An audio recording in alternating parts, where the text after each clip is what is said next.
जय जय जय जय शाश्वतम् आदिनाद ब्रह्म ओंकार शाश्वतम्।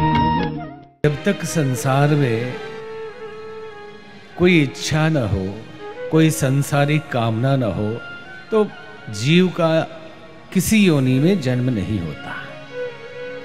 जन्म का कारण कोई लगाव होना चाहिए, कोई इच्छा होनी चाहिए। किसी को संसार की किसी भी वस्तु से इच्छा ना हो, फिर जन्म लेना बड़ा मुश्किल है और जरूरी भी नहीं है। हमारी आकांक्षाएं, हमारी चाहतें, हमारा लगाव, हमारे अटैचमेंट्स, यही हमें जन्म लेने के लिए विवश कर देते हैं। ठाकुर रामकृष्ण परमहंस, परम ज्ञानी परम संत स्वामी विवेकानंद उनके परम शिष्य थे, सबको ज्ञात है। जब कहीं सत्संग में ठाकुर जाते और स्वामी विवेकानंद भजन गाते, तो ठाकुर की एक आदत थी कि समोसा खाने की इच्छा होती थी। तो एक दिन स्वामी विवेकानंद ने कहा कि गुरुदेव, आप इतने बड़े ज्ञानी हैं और आप सबके सामने समोसा मांगने लगते हैं, ये तो ठीक नहीं है। जैसे हमारे अभी स्वभाव है, समोसा खाने का नहीं है। मतलब लोग कहते हैं ये सिंपलिसिटी है, लेकिन हम कहते हैं ये सहज है, हम क्या कर सकते हैं। एक बार मॉरिशस में यज्ञ कराया हमने 1008 कुंड का। 300 लोग भारत से गए, कलश यात्रा निकली, लौट के जब पहुंचे तो सब हाथ में पत्तल लेके खा रहे थे, हम भी लेके बैठ के खाने लगे नीचे ही। अब सब कहने लगे आप एक महामंडलेश्वर हैं और आप ऐसे खा रहे हैं। हमने कहा भगवान का प्रसाद है और धरती माँ से बड़ा कोई आसन नहीं हो सकता। तो बहुत शिकायत हुई कि नहीं, इतने बड़े, ये ठीक प्रैक्टिकल नहीं है, ये सबके साथ बैठ जाते हैं। तो हमने कथा शाम को थी, यही कहा, हम पंक्षी उन्मुक्त गगन के पिजल बंद न गा पाएंगे। हम तो उड़ने वाले पक्षी हैं, पिंजड़े में बंद नहीं हो पाएंगे आपके इस प्रोटोकॉल के।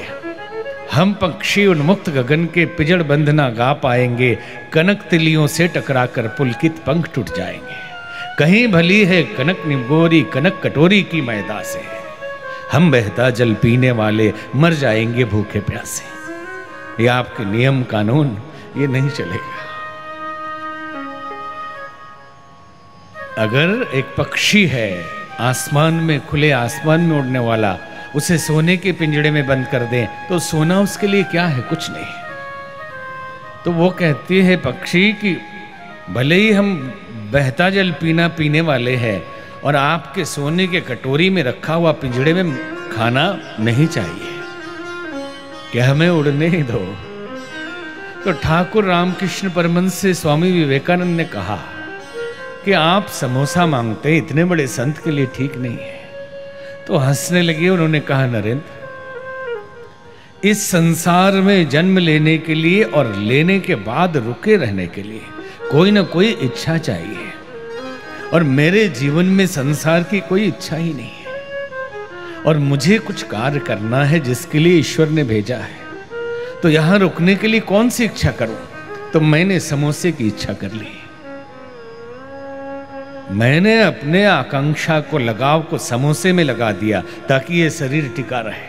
और जिस दिन मैं समोसे के लिए मना कर दूं तो समझ लेना मेरे शरीर छोड़ने का समय आ गया। एक दिन स्वामी विवेकानंद गुरुदेव के पास गए और कहा, गुरुदेव समोसा लाऊं? उन्होंने कहा, नरेंद्र अब नहीं, अब समोसे की आवश्यकता नहीं है। रोने लगे। तुरंत गुरु भाइयों के पास गए, कहा आज गुरुदेव शरीर छोड़ने वाले हैं। बोले आपको कैसे पता? समोसा मना कर दिया, मतलब आज शरीर छोड़ने वाले हैं। और उसी दिन उन्होंने शरीर छोड़ा। संसार में कोई लगाव ना हो, कोई आकांक्षा ना हो, कोई आसक्ति ना हो, अच्छी या बुरी, तो जन्म लेना मुश्किल है। तो सप्तऋषियों ने पार्वती जी को समझाना शुरू किया कि अब तो कामना बची नहीं, क्योंकि कामदेव जल के भस्म हो गया, तो विवाह कैसे होगा? कोई आकांक्षा ही नहीं, कोई कामना ही नहीं है, तो विवाह कैसे होगा? तो पार्वती जी ने यही कहा कि तुमरे जान काम अब जा रहा। आपकी दृष्टि में महादेव ने काम को अभी जलाया है। हमरे जान सदा शिव जोगी, अज अनबद्ध अकाम अभोगी। हमारी दृष्टि में तो महादेव हमेशा से निष्काम रहे हैं, आपकी दृष्टि में वो कामी थे, अभी जलाया है। अभी तक वो संसार में लिप्त थे। हमारी दृष्टि में तो महादेव हमेशा से निष्काम है, अकाम है, अभोगी है और अज है। अज मतलब अजन्मा। उस अजन्मा के प्रति प्रार्थना है वो। तो अजन्मा कौन है? अज है महादेव, शिव जी की प्रार्थना है वो। भले ही भाषा अलग है, समझ में आए उनके या ना आए।